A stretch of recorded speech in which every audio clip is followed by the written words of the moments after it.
11 juillet. Actes chapitre 28, versets 1 à 31.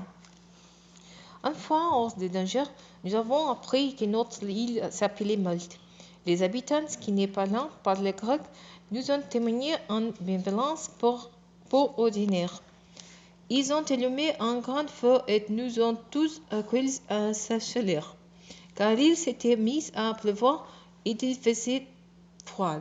Paul avait ramassé un brasier de bois sec et il allait la jeter dans le feu quand la chaleur en a fait sortir une vipère qui s'est accrochée à sa main. En voyant l'animal suspendu à sa main, les habitants se disaient entre eux, pas de doute, cet homme est un criminel. Il a pu échapper à la mer, mais la justice ne l'a pas laissé vivre. Cependant, Paul avait, dans ses secousses, jeté l'animal dans le feu et ne ressentait aucun mal. Tous s'étendant à le voir en pleurant bien, tombèrent subitement raide morte. Après une longue attente, voyant qu'il ne lui arrivait rien de fâcheux, ils ont changé d'avis et se sont mis à dire « C'est un Dieu, c'est un Dieu ». Tout près de là s'est trouvé un domaine appartenant au premier personnage de l'île nommé Publius.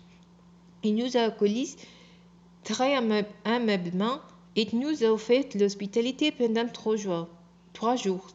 Or, son père était justement clair au lit par la fièvre et la dysenterie. Paul s'est rendu à son chevet après lui posant les mains et l'a guéri. Après cela, tous les autres malades de l'île venant le voir et ils s'étaient guéris eux aussi. Cela nous a valu toutes sortes de marques d'honneur et quand est venu le moment de reprendre la mer, on approuve à tous les besoins de notre voyage. C'est seulement 3 mois plus tard que nous sommes repartis à bord d'un bateau d'Alexandrie à l'emblème de Castor et Paulus qui avait passé l'hiver dans un port de l'île. Nous avons fait escale pendant 3 jours à Syracuse. De là, nous avons longé la côte jusqu'à Reggio.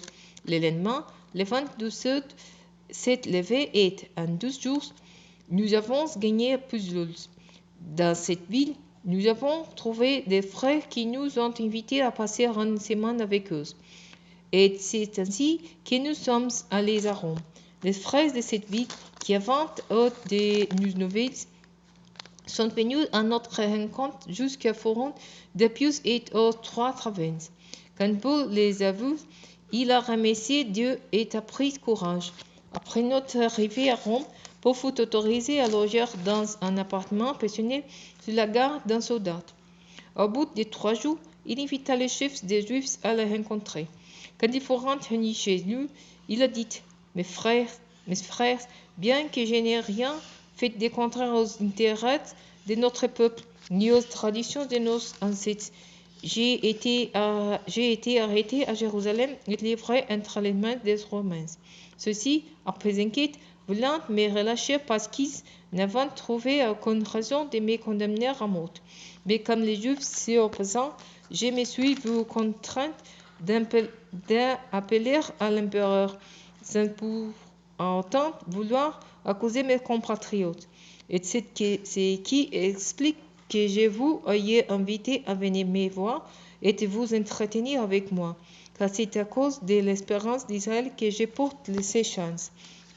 Les Juifs se répondiront, et ce qui nous concerne, nous n'avons reçu aucune lettre de Judée à ton sujet, et aucun de nos frères n'est venu là-bas pour nous faire un rapport ou pour nous dire du mal de toi.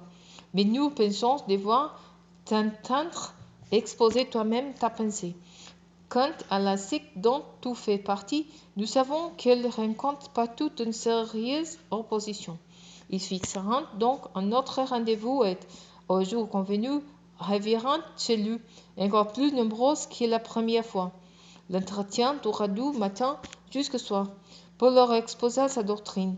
Il leur annonça le royaume de Dieu et, s'appuyant sous la loi des Moïse et les paroles des prophètes, il cherchait à les convaincre au sujet de Jésus. Les uns se laisseront persuader par ces paroles, mais les autres refusèrent de croire. Au moment de quitter Paul, Ils n'étaient toujours pas d'accord entre eux et Paul fit cette réflexion. Ils sont bien vraies ces paroles que le Saint-Esprit a dites à vos ancêtres par la bouche du prophète Isaïe. Va trouver ce peuple d'élu. Vous aurez beau entendre, vous ne comprendrez pas. Vous aurez beau voir de vos propres yeux, vous ne saisirez pas. Car ce peuple est devenu insensible. Ils ont fait la sourde oreille, et ils se sont bouchés les yeux, de peur qu'ils voyant de leurs yeux, et qu'ils entendant de leurs oreilles, de peur qu'ils comprennent, qu'ils revenant à moi et que je les guérisse. Et Paul ajouta, sachez-le donc, désormais, c'est celui qui vient de Dieu est maintenant apporté aux non-juifs. Eux, ils écouteront ce message. Paul resta 2 années entières dans le lendemain qui avait loué. Il y recevait tous ceux qui venaient le voir. Il proclamait le royaume de Dieu et enseignait, avec une pleine assurance et sans aucun empêchement, ce qui concerne le Seigneur Jésus-Christ.